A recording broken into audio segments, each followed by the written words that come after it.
Salam sejahtera untuk kita semua. Mari kita awali lagi ibadah kita pada saat ini dengan berdoa. Kita tunduk kepala dan kita bersatu dalam doa. Bapa di surga, kami datang pada saat ini menyembah, memuliakan Tuhan dengan penuh kerendahan hati. Memohon ampun atas semua dosa dan pelanggaran kami. Kami rindu untuk belajar firman-Mu. Oleh karena kami bersyukur, kami diberkati hingga saat ini. Kiranya Allah Roh Kudus akan memberikan pengertian kepada kami semua. Di dalam nama Tuhan Yesus kami persembahkan doa ini. Amin. Nah, pelajaran kita pada saat ini ditulis oleh Kay Kusma dengan judul Kesaksian Abad ke-19. Ayat tema firman Tuhan. Aku suka melakukan kehendak-Mu ya Allahku, Taurat-Mu ada dalam dadaku.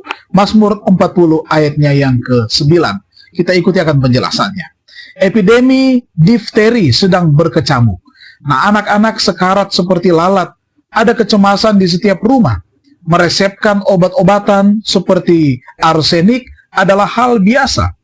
Farmers and Miners Journal menerbitkan apa yang disebut pengobatan ambil lalat Spanyol. Tumbuk dan campur dengan terpentin Venesia. Oleskan itu pada selembar kain lembut dan ikatkan pada tenggorokan yang akan mengangkat lepu dan segera menghilangkan penyakit itu dari tenggorokannya. Tahun 1862. Pada bulan Februari tahun 1863, dua putra James dan Ellen White diserang penyakit yang menakutkan ini. Sebut saja ini kebetulan yang luar biasa atau keajaiban. Tetapi pada saat itu, keluarga White menemukan sebuah artikel oleh Dr. James C. Jackson dari Dansville, New York, melaporkan keberhasilannya dalam mengobati difteri dengan perawatan air. Karena ini lebih masuk akal bagi mereka daripada obat-obatan kimia atau lalat Spanyol. Mereka dengan cermat mengikuti arahan dari Dr. Jackson dan anak-anak itu pun sembuh. Sedihnya, meskipun keluarga White berhasil memanfaatkan air untuk mengobati difteri, 10 bulan kemudian mereka mengandalkan praktik medis umum ketika putra sulung mereka, Henry, menderita pneumonia. 8 hari kemudian, Henry meninggal. Mereka telah memesan buku Dr. Jackson yang menjelaskan penggunaan metode rasional.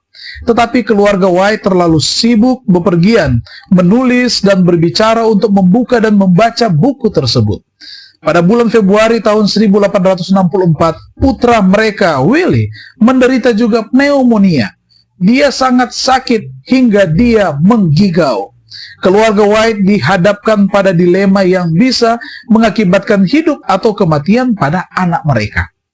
Mereka memutuskan untuk merawatnya sendiri dengan air dan doa.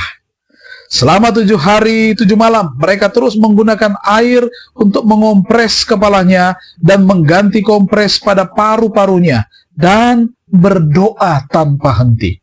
Pada hari kelima dia batuk darah. Malam itu orang tuanya sudah sangat lelah sehingga mereka meminta orang lain untuk melanjutkan perawatan sementara mereka mencoba untuk tidur. Tetapi Ellen sangat cemas sehingga dia tidak bisa tidur.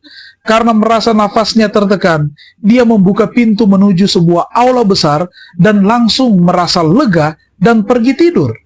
Dia bermimpi bahwa seorang dokter berpengalaman berdiri di samping tempat tidur putranya dan berkata, "Apa yang memberimu kelegaan juga akan melegakan anakmu. Dia membutuhkan udara. Kamu telah membuatnya terlalu panas." Nah, setelah dia menerapkan informasi baru ini, demam Willie pun mereda. Dia pulih dengan cepat dan memiliki kesehatan yang lebih baik dibandingkan dengan kesehatannya beberapa tahun yang lalu. Pelajarannya, ya Tuhan, terima kasih atas air jernih dan udara segar serta pengetahuan yang kami miliki hari ini tentang bagaimana menggunakannya untuk melawan penyakit. Mari kita tunduk kepala dan kita berdoa. Terima kasih Tuhan, pelajaran pada saat ini menguatkan iman kami. Pengalaman dari James White bersama dengan Ellen istrinya untuk menangani anak-anak mereka yang dalam keadaan sakit. Ternyata di balik air bersih yang jernih yang dikonsumsi dan juga menghirup udara yang segar, itu akan memberikan pemulihan dan kesembuhan, bahkan kesehatan dalam tubuh jasmani kami. Kiranya kami dapat menggunakan fasilitas yang Tuhan siapkan menjadi bagian kami untuk mengkonsumsi air jernih yang bersih dan menghirup dalam-dalam udara yang segar. Diberkatilah kami untuk hari yang baru ini. Di dalam nama Tuhan Yesus kami persembahkan doa ini. Amin. Terima kasih. Tuhan Yesus memberkati kita semua.